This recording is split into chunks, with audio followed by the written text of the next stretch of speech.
አሰላሙ አለይኩም ወራህመቱላሂ ወበረካቱ። እንዴት አንሻዊ ሰዎች እንዴት ናችሁ? ሰላም ናችሁ? እኔ ደህና ነኝ።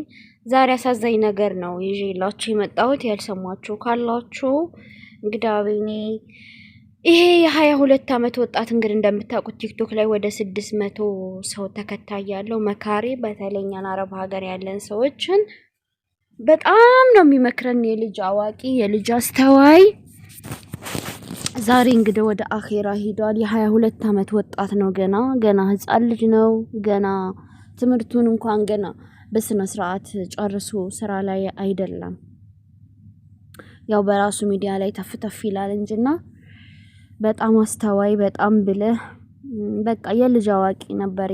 ጨዋታ ምናምን ድርጅነት ያላታለለው ብስል ብሎ ያደገ ብልህ ከዛም አልፎ ሰው የሚመክር ነበርና ድንገት ባጋጠመው አደጋ ሞቷል። አደጋው ምንድነው? የልብ ኬዝ አጋጥሞት ወደዛች ብዙም ሳይታመም ሄደ ማለት ነውና ይሄ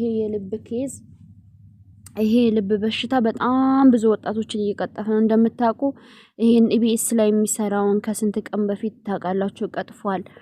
እንደገና ይሄን በቃ በጣም በስቷ ኢትዮጵያ ደግሞ የልብ በሽታ ደግሞ እሱ ደግሞ አይቆይም። በቃ ወደ ቶሎ ነው የሚወስዳቸው።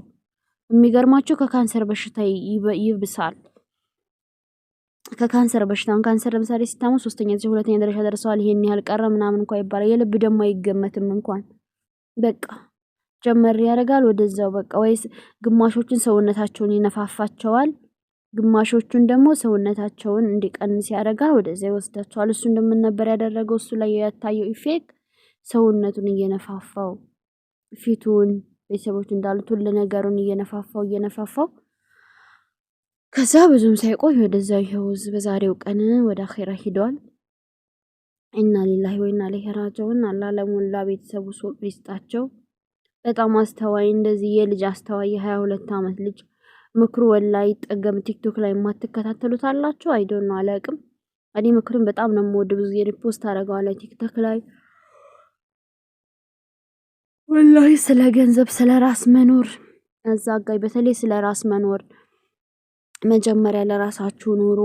ለራሳችሁ ማትኖሩ ከሆነ ለሰው ለባልሽ ወላሂ ያ ነው ያለ ለባልሽ ለፍቅረኛ ለምትዩ ለሆነ ሰው ወይ ለእህት ወንድም ለሆነ ሰው የምትኖሪ ከሆነ ለራስሽ ማትኖሪ ከሆነ ከዛ አንቺ ሲደግምሽ የዛን ጊዜ ጸጸት ይይዝሻል። ጸጸቱ ደግሞ በድካም ይሆንብሻል እያለ ብቻ ብዙ ምክሮች ሰርተዋል። በጣም ይሄ 600 ምናምን ፎሎወርሱ እንደሌሎቹ በጭፈራ ወይ ዝም ብሎ በመሳደብ ወይ ብሔርተኛ ሆኖ ምናምን አንድ ቀን አያውቅም። የጭፈራ ቪዲዮ እንኳን አንድ የለውም።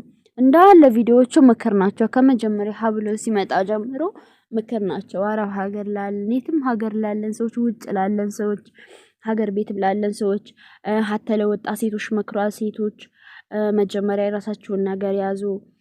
የ12 ዓመት የ13 ዓመት የ14 ዓመት የ15 ዓመት የ20 ዓመት ልጅ ሆነሽ አፈቀርኩ ብለሽ ቤተሰብ ተይያለሽ የሆነ ወንድ ላይ ሄደሽ ፊት ብለሽ ብታረግጂ ብትወልጂ እንደምትወድቂ ነገ ቤታችን እንደምትሆኚ እድሜሽ ልጅ ሆኖ ግን አሮጊት ስታይል እንደምትሆኚ በጣም ነው የመከረው።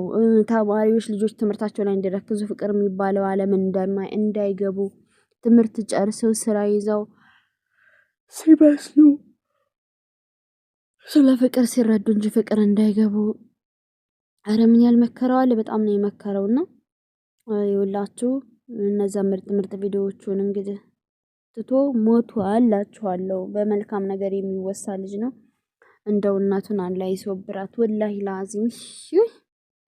እንደዛ አይነት አስተዋይ በ22 ዓመት የ22 ዓመት ሊኖራችሁ እንደዚህ አይነት ብልህ ከራሱ ተርፎ ለሰው ኤክስፒሪያንሱን የሚያካፍል ምሳሌ ሆኖ ማለት ነው። ጥንካሬን የሚያስተምር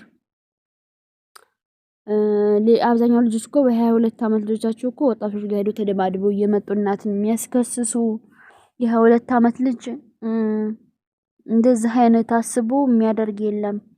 ኢላ አንዳንድ አላህ ልብ ከሰጠው ውጪ የለም።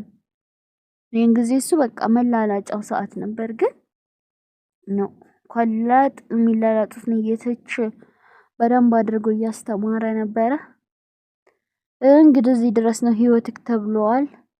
ሄደዋል።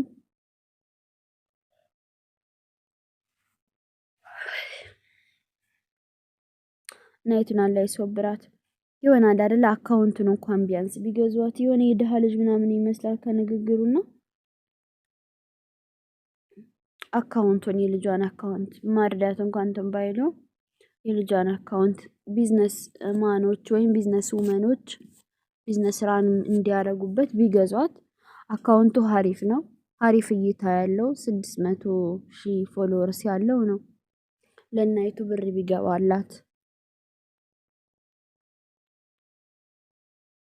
እሱን ገዝተው አካውንቱን እኔ የሆነ ሰው የሆነ የሚረዳቸው ልጅ አክቲቭ ልጃቸው ሲሞት ወይም ያ ቤተሰብ አክቲቭ አባታቸው ከሆነ የሚረዳቸው አክቲቭ አባታቸው ሲሞት ለነዛ ቤተሰብ በቃ ያስባለሁኝ የሆነ ነገር ቢፈጠርላቸው ደስ ይለኛል። ከኛ ምናምን አዋተን ሳይሆን በቃ በራሳቸው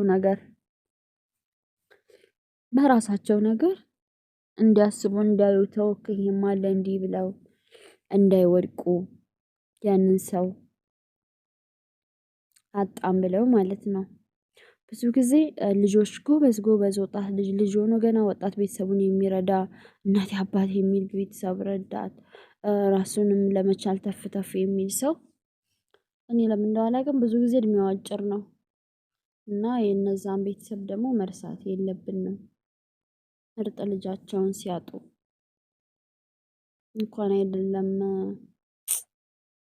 እንደዚህ ጭራሽ ለሰው የሚተርፍ የሚመክር እንደዚህ ጀግና ልጅ ቀርቶ እማይረባ እናት ማለት ነው። እማይረባ ባለጌ ልጅ አለም ባለጌ ልጅሽ እየተባለው የሌባው ነው ወይ ሴት የሚያማግጥ ሆኖ ብቻ ቢሆን ባለጌ ሆኖ ሰው ዓለም ላይ ያለው ሰው ውሻ ቢለው እናት ልጇን አጣላም ውሻ አትለውም። አንበሳዬ ጀግናዬ ልጄ ነው የምትለው። ገባሽ? ታቀርባለች እናት አትንቀውም። እና